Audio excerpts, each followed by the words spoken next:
जय गुरुदेव, जय गायत्री माता और मेरा उन सभी भाई बहनों से सादर प्रणाम जो ये वीडियो देख रहे हैं। मेरा आप सभी से विनम्र आग्रह है, कृपया वीडियो पर एंड तक बने रहें और इस वीडियो को ज़्यादा से ज़्यादा शेयर करें, लाइक करें, कमेंट करें। आइए बात करते हैं आज के टॉपिक की। आज का टॉपिक है अन्नमय कोश और उसकी साधना। हमने आपको बताया था कि गायत्री माता की साधना से हमारा जो है अन्नमय कोश खुलता है। यानी गायत्री माता के शुरू से बताते हैं, गायत्री माता के कितने कोश हैं? 5 मुख हैं और 5 ही कोश हैं। 5 कोश की वजह से उनको पंचमुखी कहा जाता है, जिसमें पहला है अन्नमय कोश और उसकी हमें साधना करनी पड़ती है, तभी उसका द्वार खुलता है। आइए बात करते हैं। गायत्री के 5 मुख में आत्मा के 5 कोशों में प्रथम कोश का नाम अन्नमय कोश है। अन्न का सात्विक अर्थ है पृथ्वी का रस। पृथ्वी से जल, अनाज, फल, तरकारी, घास आदि पैदा होते हैं और हमारा जीवन उसी से चलता है।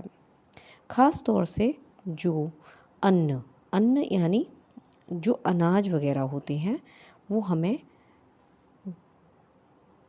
हमारे शरीर के लिए बेहद आवश्यक हैं, क्योंकि उसी को खाकर हमारे शरीर में शक्ति आती है और हमारा शरीर स्वस्थ रहता है। तो फर्स्ट चीज़ है अन्न। उसके बाद आता है जल। जल भी हमें पृथ्वी से प्राप्त होता है, क्योंकि जल जितना भी है आप देख रहे हैं, वो बात अलग है कि ऊपर से बरसता है, लेकिन क्या है, वो ऊपर वाला भी तभी बरसता है जब नीचे के जल की भाप बनकर ऊपर जाती है। तो जितनी भी हमारे तल हैं वो सब किससे बने हुए हैं? जल से बने हुए हैं। फिर है फल। जितने भी पेड़ खड़े हुए हैं वो कोई ना कोई फल देते हैं, यानी फलदार वृक्ष। तरकारी, जितनी भी तरकारियां हैं हमें सब पृथ्वी से ही मिलती हैं और घास आदि ये सब पृथ्वी पर पैदा होते हैं। उन्हीं से दूध, घी, मांस आदि भी बनते हैं और जितनी भी ये सारी चीज़ें हैं इनसे घी है, दूध है, मांस है आदि बनते हैं। क्यों बनते हैं? दूध कैसे बनेगा?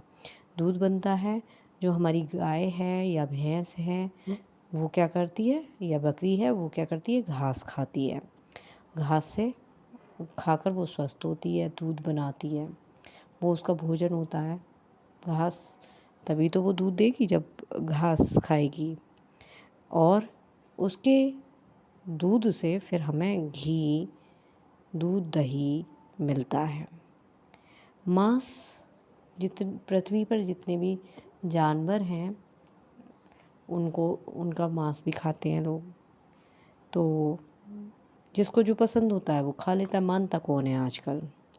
ये सब अन्न कहे जाते हैं। अन्न जो खाने वाली वस्तु होती है उसको अन्न कहते हैं। इन्हीं के द्वारा रज वीर्य बनते हैं। इन्हीं के द्वारा हमारा क्या बनता है? रज और वीर्य बनते हैं और इन्हीं से इस शरीर का निर्माण होता है। सही बात है, हम सब खाते हैं तभी तो हमारे शरीर का निर्माण होता है। एक छोटा सा बच्चा है, वो पैदा होता है, धीरे धीरे दूध, दही और फिर उसके बाद रोटी, पानी, घी खा कर वो बड़ा होता है।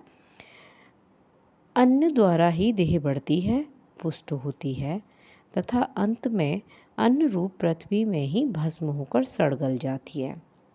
और देखो, चाहे कुछ भी हो, चाहे किसी की डेथ के बाद उसे जलाओ, चाहे उसको गाड़ दो, वो बाद में उसी में ही मिल जाती है।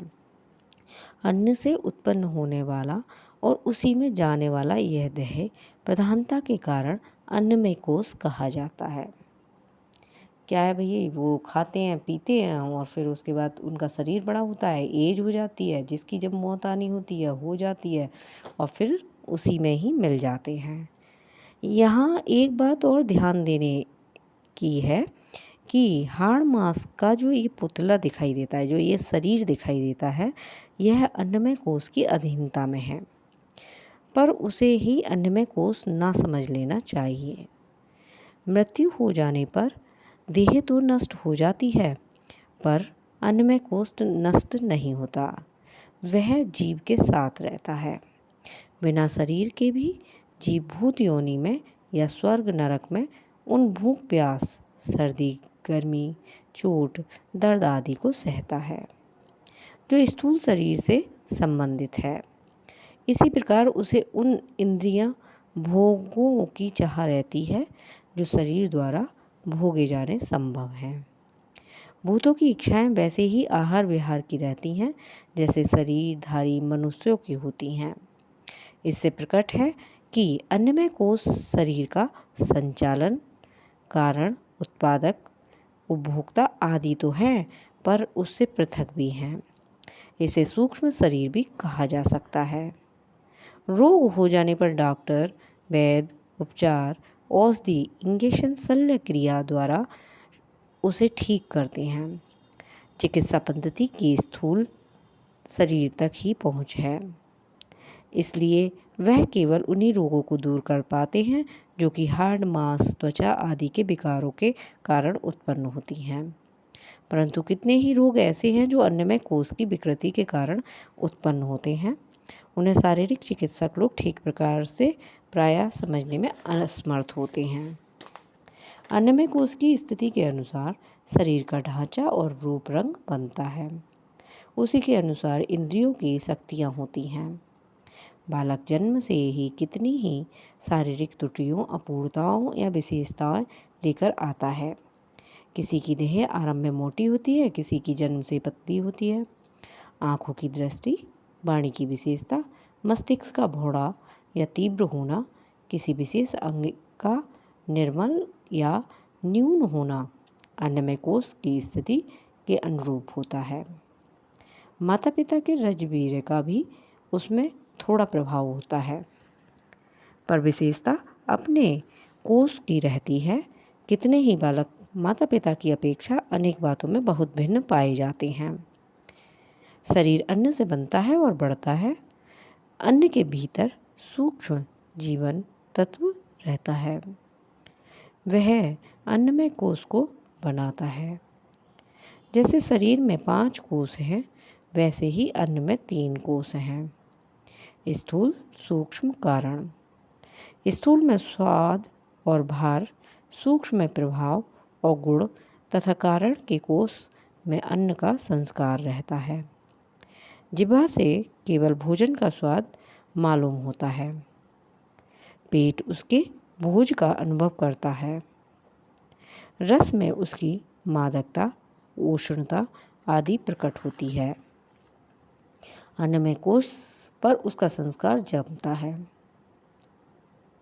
मांस आदि अनेक अभक्ष्य पदार्थ ऐसे हैं जो जीव को स्वादिष्ट लगते हैं, देह को मोटा बनाने में भी सहायक होते हैं, पर उनमें सूक्ष्म संस्कार ऐसा होता है जो अन्नमय कोश को विकृत कर देता है और उसका परिणाम अदृश्य रूप से आकस्मिक रोगों के रूप में तथा जन्म जन्मांतर तक कुरूपता एवं शारीरिक अपूर्णता के रूप में चलता है।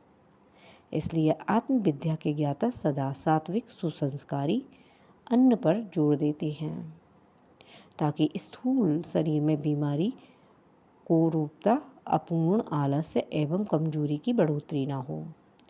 जो लोग अभक्ष्य खाते हैं वे अब नहीं तो भविष्य में कभी न कभी आंतरिक विकृति से ग्रस्त हो जाएंगे, जो उनको शारीरिक सुख से वंचित रहेगी।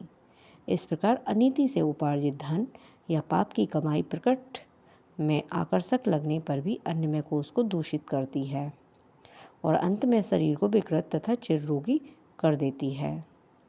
धन संपन्न होने पर भी ऐसी दुर्दशा भोगने के अनेक उदाहरण प्रत्यक्ष दिखाई दिया करते हैं।